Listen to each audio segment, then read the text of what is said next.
অয়ন, ওঠো বাবা।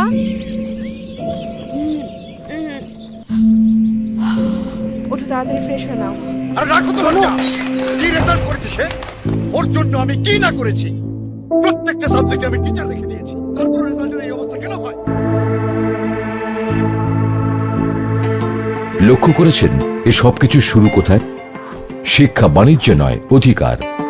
সমাজ যেমনই হোক, একে পাল্টে ফেলার দায়িত্ব আমাদের। পড়াশোনা চাপ দিয়ে হয় না, মানবিক বিকাশে তার যতটুকু প্রয়োজন ঠিক ততটুকুই দিন। সন্তানের উপর থেকে চাপ কমান নিজের উপর থেকেও।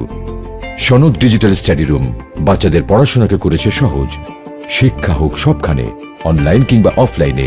জাতীয় পাঠ্যক্রম অনুযায়ী প্রথম শ্রেণী থেকে দশম শ্রেণী পর্যন্ত